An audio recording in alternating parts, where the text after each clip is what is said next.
Your Grace, the Most Reverend Philip Anyolo, Metropolitan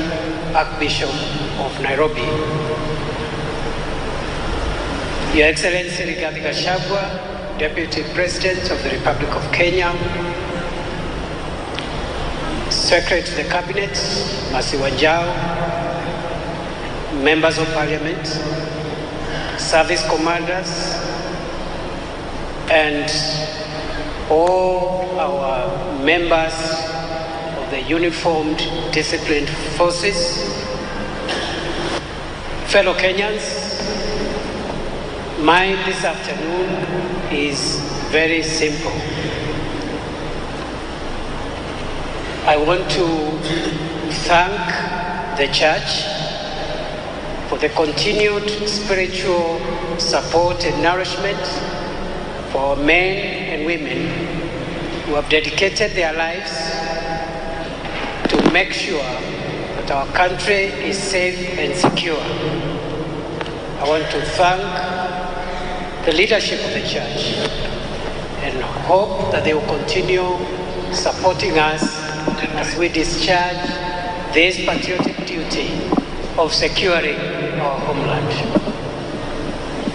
Secondly, I take this opportunity to thank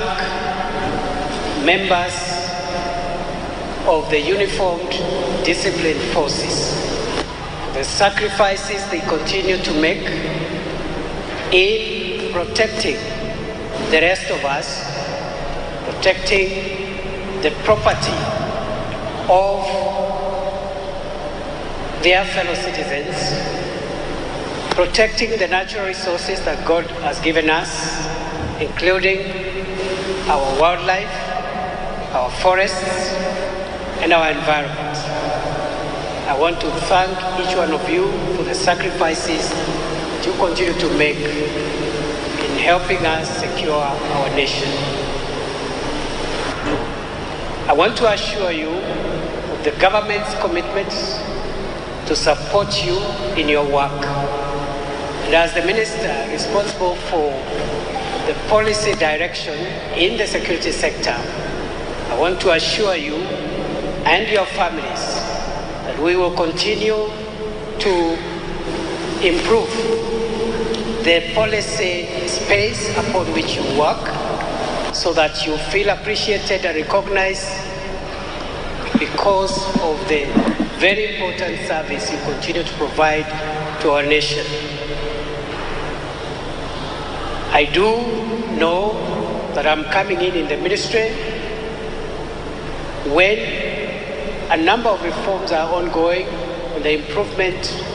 of the welfare of officers, and I want to assure you and your families that we will continue building on those reforms to make sure that as you take care of us, we also take care of your welfare so that we can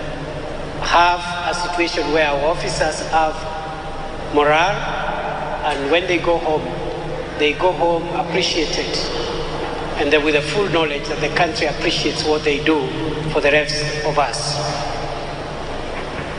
Therefore, today is a day just to give thanks to God for protecting us and keeping us safe. And in a special way, I want to appreciate the families of the members of the uniformed disciplined forces who have to bear with your long hours of work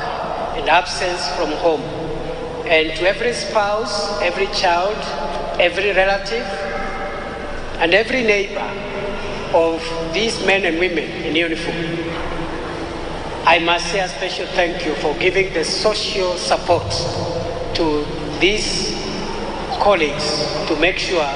that they do their duty. And many times you have to bear with the consequences of the nature of their work. Before I end my remarks, I also want to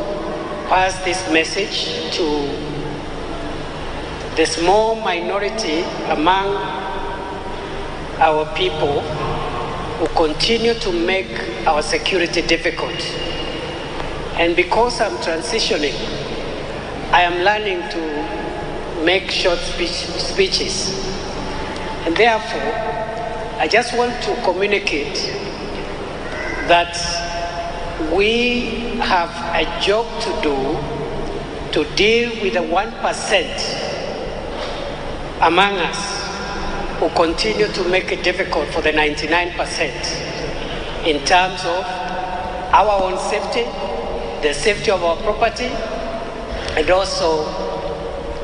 the safety of every person who is lawfully resident in our republic. I want to assure you, we are committed to implement the directives that the President has continued to give in this sector, including the commitments and directives that His Excellency the President made yesterday in Turkana and in Samburu. And therefore, those who want to test how far we can go, please note that we will not rest until we make sure our mandate is fully fulfilled and this country becomes secure for all of us. And therefore, my urge is for all those who are engaged in wrongdoing to stop it as soon as now. With those many remarks,